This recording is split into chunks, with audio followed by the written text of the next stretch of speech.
প্রায় দেড় যুগ ধরে আমাদের জনগণ ভোটাধিকার থেকে বঞ্চিত ছিলেন। তারা আজ আসন্ন নির্বাচনে তাদের ভোটাধিকার প্রয়োগ করার জন্য উন্মুখ হয়ে আছেন।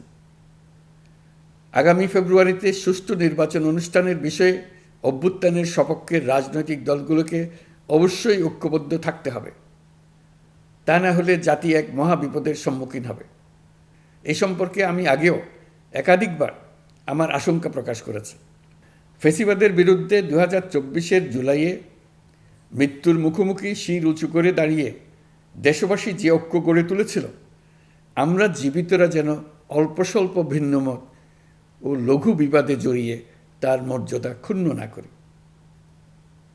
133 শিশু, শত শত তরুণ তরুণী, নারী পুরুষের মৃত্যু, হাজার হাজার মানুষের অঙ্গহানির যে আত্মত্যাগ, সেটিকে আমাদের সম্মান জানাতেই হবে।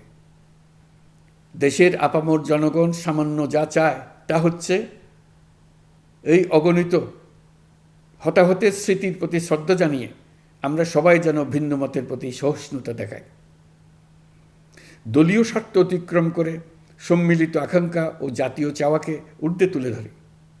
তাই আমি আশা করি আমাদের এই সিদ্ধান্ত জাতির বৃহত্তর স্বার্থে রাজনৈতিক দলগুলো মেনে নেবে। একটি উৎসবমুখর জাতীয় নির্বাচনের দিকে জাতি এগিয়ে যাবে। এর মাধ্যমে আমরা নতুন বাংলাদেশে প্রবেশ করব।